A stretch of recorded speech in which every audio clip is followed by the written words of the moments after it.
West Bengal council of higher secondary এডুকেশনের new সিলেবাসে class 12 এর অন্তর্গত Ulysses by lord Alfred Tennyson. এই উইলিসেসের উপরে আমি একটা ইন্ট্রোডাক্টরি ভিডিও বানিয়েছি, যারা যারা দেখোনি তারা অবশ্যই ভিডিওটা দেখে নেবে, এর আগের ভিডিওটা, তাহলে তোমাদের বুঝতে খুব সুবিধে হবে।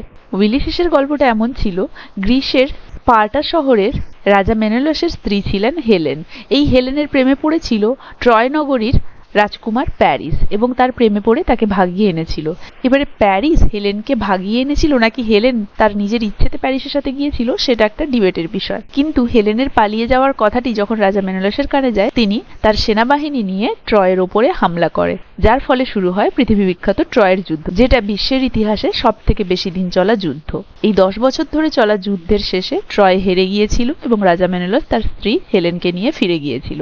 তো হেলেনকে নিয়ে রাজা মেনেলস যখন ফেরেন, তখন সমুদ্রে বিভিন্ন বাধা বিপত্তির সম্মুখীন হন।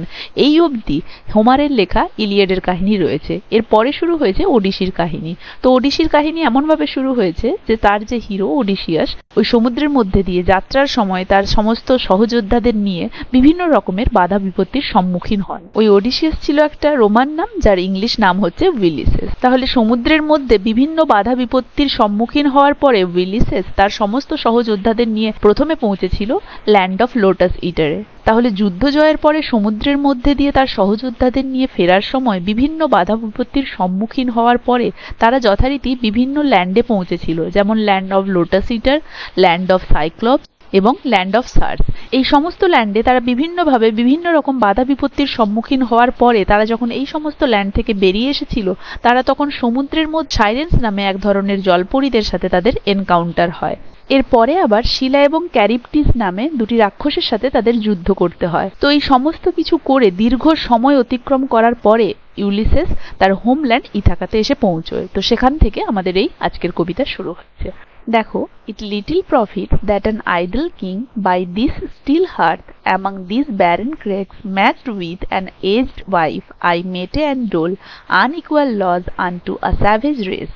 কি বলছে দেখো, it little profit, এটা খুব কম লাভজনক যে an idle king, একটি অলস রাজা, by this still hearth, এই স্থির চুল্লির সামনে, among these barren crags, এই অনুন্নত অনুর্বর প্রান্তরে, ব্যারেন মানে হচ্ছে অনুর্বর এবং ক্র্যাক্স হচ্ছে পাহাড়ের চূড়া, matched with an aged wife, একজন বয়স্ক স্ত্রীর সাথে সঙ্গী হয়ে, আই মেটে অ্যান্ড ডোল, মেটে অ্যান্ড ডোল কথার অর্থ হচ্ছে আইন প্রয়োগ করা বা চাপিয়ে দেওয়া, আনইকুয়াল লস, অসম আইন, আনটু আ স্যাভেজ রেস, একটা অশিক্ষিত বর্বর অসভ্য জাতির ওপরে। তাহলে এখানে আমরা দেখতে পাচ্ছি উইলিসেস তার হোমল্যান্ড ইথাকাতে ফিরে এসেছে এবং সেই ইথাকাতে তার ওয়াইফ এবং তার পুত্র, এই দুজনের সাথে সময় অতিক্রম করার পরে তার মনে হচ্ছে তিনি যেন এই ধরনের স্থিরভাবে তার রাজ্যে বসে থেকে সময় অতিবাহিত করার মানুষ তিনি নন। তাকে আবারও বেরোতে হবে অ্যাডভেঞ্চারে, অচেনাকে চেনার উদ্দেশ্যে, অজানাকে জানার উদ্দেশ্যে। তিনি এইভাবে বাড়িতে বসে থাকা অলসভাবে সময় বের করানোর মানুষই নয়। তাই তিনি এখানে বলেছেন ইট লিটল প্রফিট, এটা খুব কম লাভজনক বা একেবারেই লাভজনক নয় যে একজন অলস রাজা এই স্থির চুল্লির সামনে, স্টিল মানে হচ্ছে স্থির, হার্ট মানে হচ্ছে অগ্নিকুণ্ড বা চুল্লি, অ্যামং দিস ব্যারেন ক্রেগস, এই অনুন্নত অনুর্বর পাহাড়ের প্রান্তর বা বিস্তর প্রান্তরের মাঝে, matched with an aged wife, একজন বয়স্ক স্ত্রীর সঙ্গী হিসেবে তিনি, আই মেটে অ্যান্ড ডোল, আই বলতে উইলিসেস নিজেকে বলেছে, mete and dole unequal laws unto a savage race, বর্বর জাতির ওপরে একটা অসম আইন চাপিয়ে দেওয়াও খুবই কম লাভজনক। তাহলে তার অলসভাবে এই স্থির চুল্লির সামনে বসে থাকা এই অনুর্বর ল্যান্ডে তার এই এজেড ওয়াইফের সঙ্গী হিসেবে এবং এই অসভ্য বর্বর জাতির ওপরে অসম আইন প্রয়োগ করা, এগুলো লিটল প্রফিট, খুবই কম লাভজনক বা একদমই লাভজনক নয়। দ্যাট হোর্ড, কোন জাতি? That hoard and sleep and feed and know not me. তাহলে বলেছে unequal laws unto a savage race, একটা অসভ্য বর্বর জাতি। কোন জাতি? দ্যাট হোর্ড, যারা ধন সম্পদ শুধুমাত্র জমা করে, অ্যান্ড স্লিপ ঘুমোয়, অ্যান্ড ফেড এবং খায় দায়, অ্যান্ড নো নট মি এবং আমাকে জানে না। তাহলে উইলিসেস এখানে বলেছে যে এই অসভ্য বর্বর জাতি শুধুমাত্র ধন সম্পত্তি জোগাড় করে, খায় দায়, ঘুমোয়, আমাকে চেনেই না, জানেই না যে কে আমি, সেই জাতির ওপরে একটা অসম আইন প্রয়োগ করা বা চাপিয়ে দিয়ে তাদের উপরে রুল করা, একজন এজেড ওয়াইফের সঙ্গী হিসেবে থাকা এবং এই স্থির চুল্লির সামনে বসে থাকা এই অনুর্বর একটি প্রদেশে, এটা একবারেই লাভজনক নয়।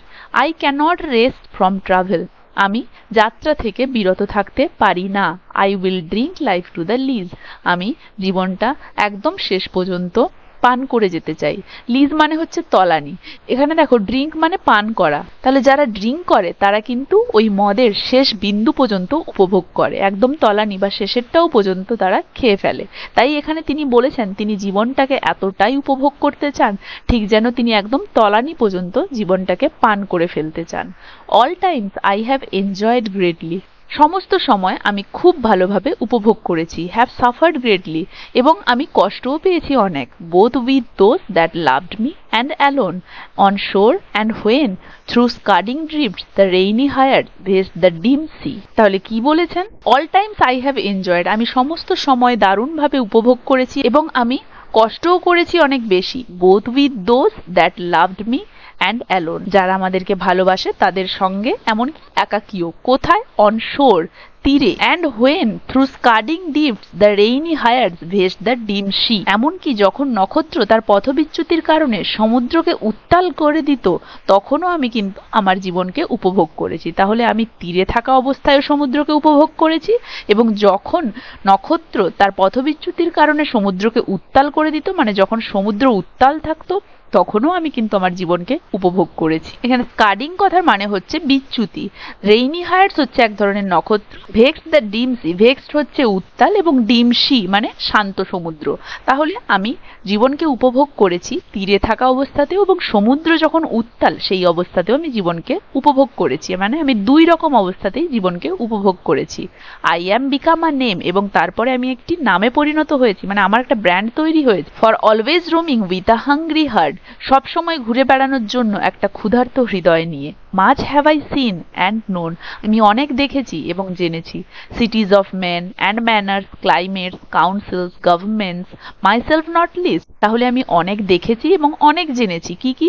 সিটিজ অফ মেন অ্যান্ড ম্যানার্স, বিভিন্ন দেশের মানুষ এবং তাদের রীতিনীতি, তাদের জলবায়ু, তাদের পরিষদ, তাদের শাসন ব্যবস্থা, সবকিছুই আমি দেখেছি। মাইসেলফ নট লিস্ট, আমিও ছোট কিছু নই। But honoured of them all, কিন্তু তাদের সবার কাছেই আমি সম্মানিত হয়েছি। And drunk delight of battle with my peers far on the ringing plains of windy Troy.